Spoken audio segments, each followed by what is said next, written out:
Hello everyone. Welcome to the Lightning Ball channel. If you haven't yet subscribed to my channel, please do so and activate the notification bell. Your support fuels my continued efforts. In our previous episode, we discussed how, after the battle between Storm Dragon Veldora and the Destruction God de Gruel, Veldrind appeared on the battlefield and brought the shocking news that Malim's attack on Heaven Tower had caused the gate to the Otherworld to be destroyed, leaving countless cryptids poised to invade the central world. In this moment of crisis, the god Luminous stepped forward and delivered a doomsday declaration, calling on the people of the world to unite against the invaders. She quickly gathered thousands of A-level warriors at Heaven Tower. Meanwhile, the Monster Federation's Labyrinth was under attack by Vega's team. Due to Vega's foolishness and recklessness, they chose to force their way through the Labyrinth. In this episode, we will describe how Dino and his team navigate the Labyrinth, and how the foolish Vega accidentally discovers how to use his ultimate skill. So, let's get started. After breaking through to the 60th layer of the Labyrinth, with the Labyrinth Guardian Gatter absent, what awaited them was a magical colossus, equipped with the violence devices and loaded with various modern weapons. Its power far surpassed the first-generation products invented by Ramiris and his companions, but even so, it only served to delay Dino and his group. Therefore, when facing this colossus, Dino and his team felt no pressure and easily defeated this Labyrinth Guardian. However, with a massive explosion, the colossus turned into particles of light and disappeared.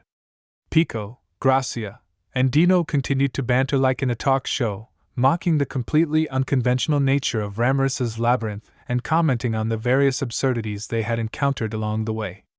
They were puzzled by how this artificial construct could disappear like a living being. At this point, Dino couldn't help but smirk, proudly noting that this labyrinth had everything. This expression, resembling one that Ramiris might make, annoyed his companions.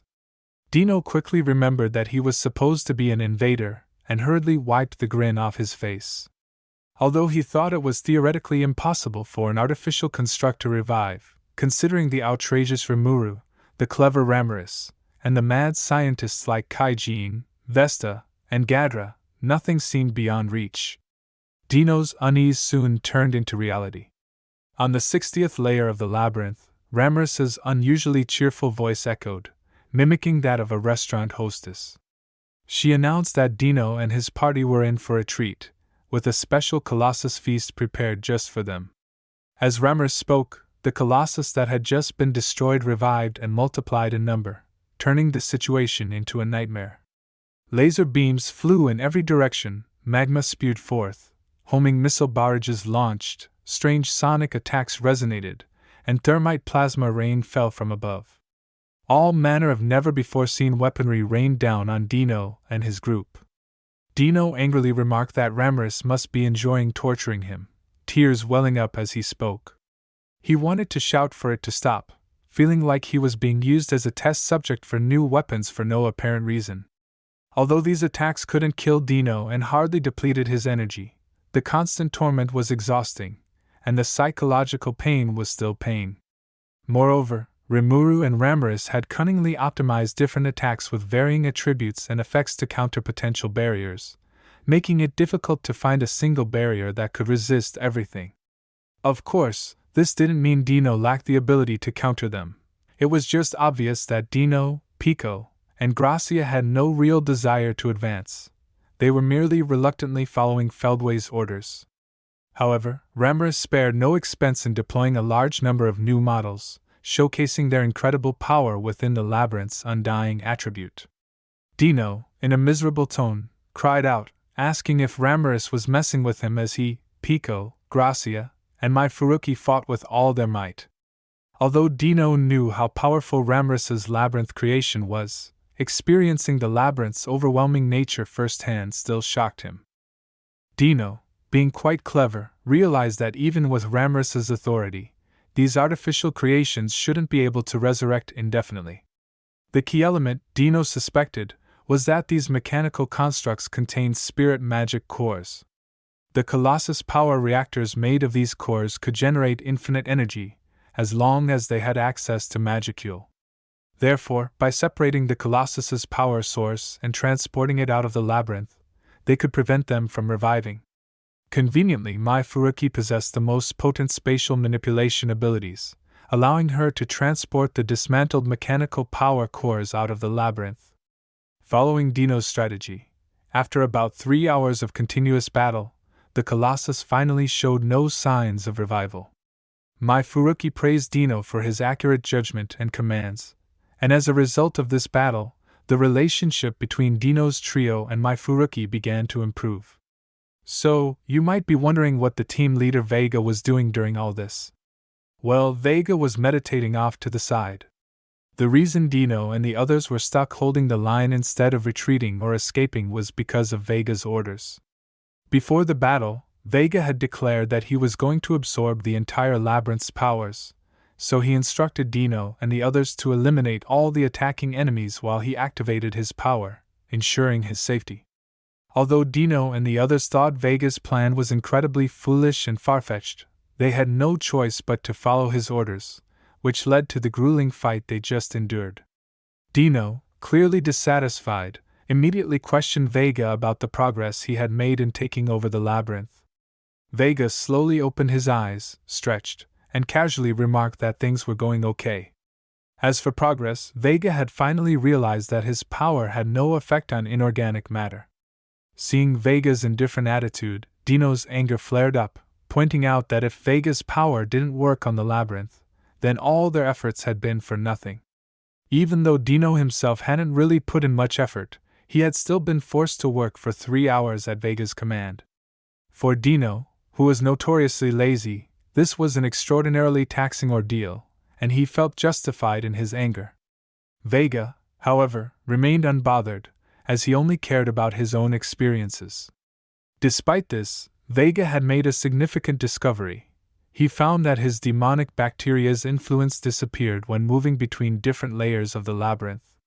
In other words, each layer of the labyrinth was an independent dimension. But on the flip side, Vega reasoned that if he could cover an entire specific layer during an invasion, he could turn monsters of the entire layer into his food. Though Dino was furious, he calmed down upon hearing Vega's hypothesis because it did present a viable strategy.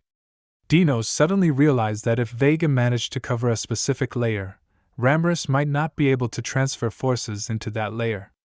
This insight was validated by both Vega and Mai Furuki, who agreed that once a layer was absorbed into Vega's body, pinpointing coordinates within a living organism would indeed be extremely difficult.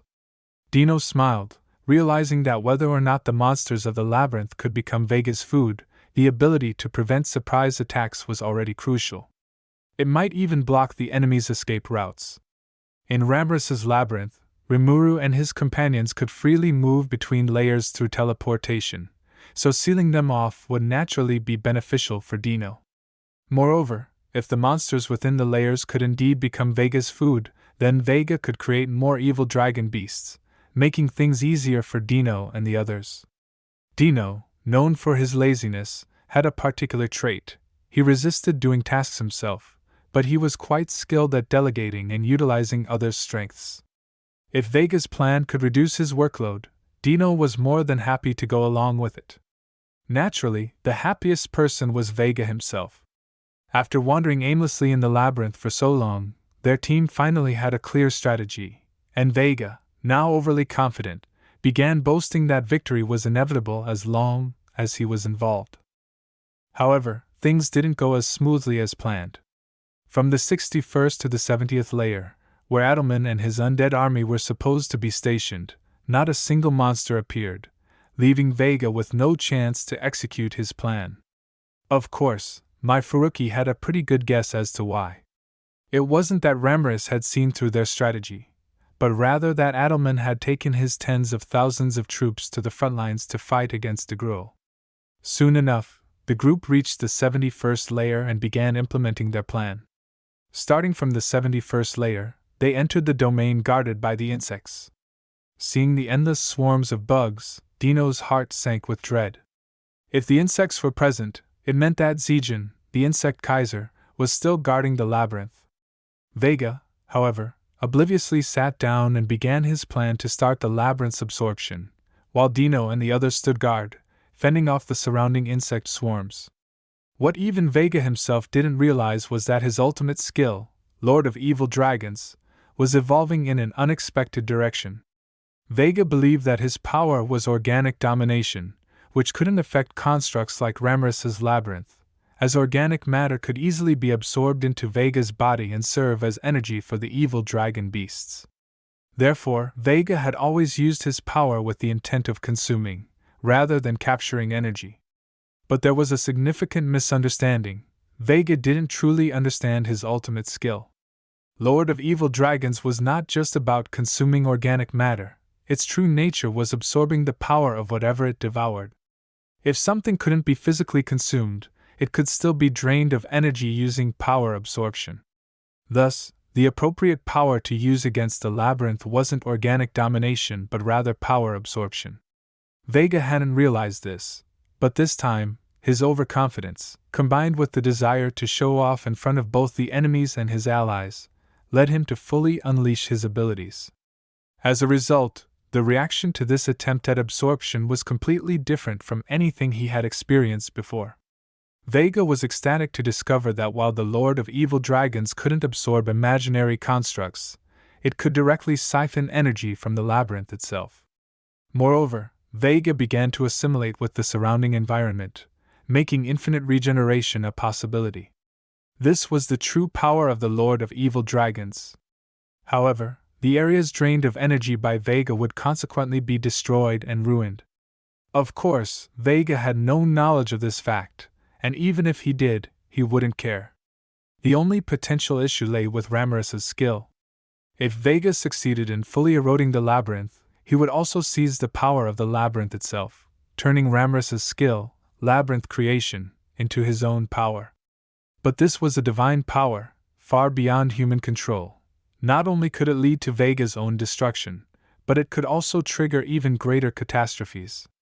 Ignorant and fearless, Vega continued to use his power, relishing in the seemingly endless supply of energy. Feeling invincible, Vega dreamed of the moment of his victory and began accelerating the erosion of the labyrinth. Meanwhile, Dino and the others, tasked with fending off the insect hordes, were growing increasingly frustrated. Dino, in particular, was disheartened at the thought of Zijin being present. He had no intention of conquering the labyrinth, especially with his agreement with Rimuru, which prevented him from acting rashly. Controlled by Felway, Dino had no option to escape, and thus he begrudgingly continued to work for Vega. Complaining all the while and hoping for Rimuru's forgiveness, Dino resigned himself to his fate, begrudgingly carrying out Vega's orders. But Dino wasn't the only one discontented. Pico and Gracia, both possessing angelic ultimate skills, were also forced to comply with Vega's commands. However, there was another person among them, Mai Furuki. Dino was puzzled as to why Mai Furuki, whose power wasn't angelic in nature, was also bound to obey Feldway's orders. When Dino pointed this out, Mai Furuki was startled, then nervously explained that she had also received an ultimate enchantment from Michael. Dino countered that with enough willpower, Michael's alternatives could be resisted. But Mai Furuki insisted that every time she received an order, she felt an overwhelming compulsion to comply. Dino dismissed this as a mere illusion on her part. As mentioned before, Dino, while not one to exert much effort himself, was quite skilled at getting others to do the work for him. If others put in the effort, he could relax. This time, he targeted Mai Furuki as a way to lighten his own load. Pico and Gracia joined the conversation, jokingly suggesting that Mai Furuki could rescue the three of them and use her bug-level teleportation ability to escape to a place far beyond Feldway's control. Unaccustomed to being thrust into the spotlight, Mai Furuki found herself unable to refuse their prodding. However, Mai Furuki lacked confidence in her ultimate enchantment, feeling rather disillusioned by it. She longed to return to her original world and reunite with her beloved brother. But this skill couldn't transcend dimensions, making escape impossible. From the beginning, she had resigned herself to her fate. Dino continued to encourage Mai Furuki, insisting that her abilities were incredibly formidable, even suggesting that he himself might not be a match for her. Pico took the opportunity to propose that my Furuki should be the one to defeat Felway, while Gracia chimed in, saying they should send Felway flying to some faraway place where he couldn't control them anymore. The Dino trio continued to egg her on with absurd and unrealistic suggestions. However, to my Furuki's surprise, she found herself feeling oddly comforted by their words. If she were truly under complete control, she reasoned, she wouldn't be able to feel this way. Though she verbally dismissed the idea as impossible, deep down, she began to entertain the thought. As a result, her rapport with Dino and the others improved, and she became more engaged in the battle against the insect-like monsters.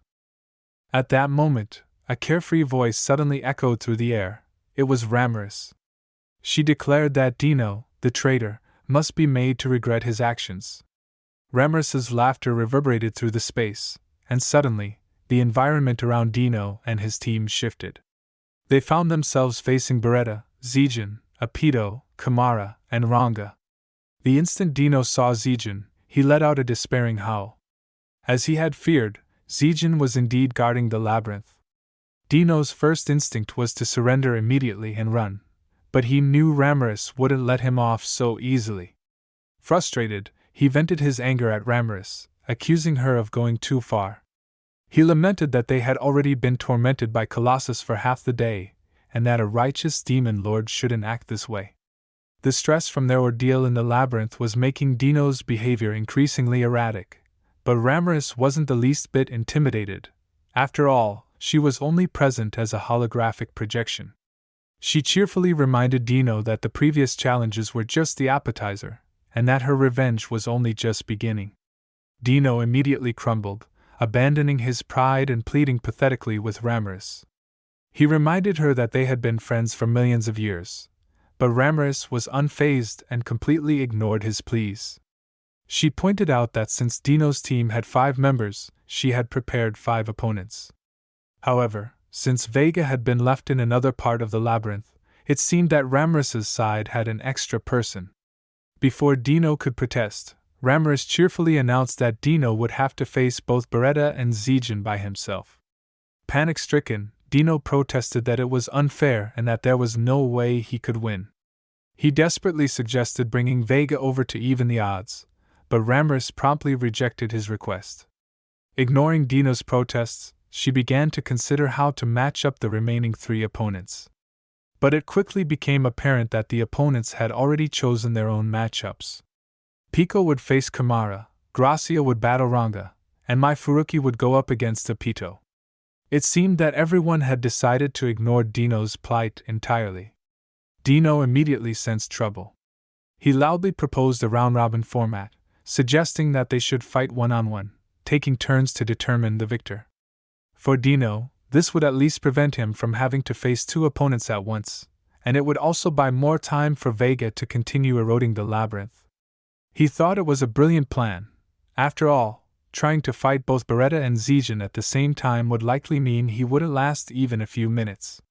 Dino began to feel like a genius for coming up with this idea. However, he also realized that this plan was clearly advantageous to his side, and he wasn't sure if Ramiris would agree to it. Surprisingly, Ramiris agreed without hesitation. Just then, Benimura's voice interrupted, calling out to Ramiris. For a few seconds, Ramiris's image flickered with interference before returning to normal. Dino noticed the disturbance but chose to ignore it, thinking that getting Ramiris to agree to his proposal was already a major victory. And so, the round-robin matches began. Alright, that's all for this video. Dino, Pico, and Gracia have been partners for a long time, and their teamwork is practically seamless. This is evident from how they managed to talk my Furuki into their plan. In the next episode, we'll dive into Ramiris's round-robin matches. Since Dino and his group don't really have the will to fight, these 5 matches won't fully showcase their true abilities, so I'll cover them fairly quickly. The next episode will be just as exciting. Before I knew it, I've already made nearly 120 videos. I want to take a moment to thank everyone for your continuous support. I'm also considering what content to create after I finish the TenSura reviews, and I might send out a survey to get your input. I also want to congratulate Lunar for getting the first comment on 10 videos in a row. I promise to give him a shout out. And of course, a heartfelt thank you to everyone who has actively contributed to building this little community. I truly appreciate your attention and support. I'll keep doing my best. If you enjoyed this video, please like, comment, and subscribe. Your support is greatly appreciated. See you in the next one.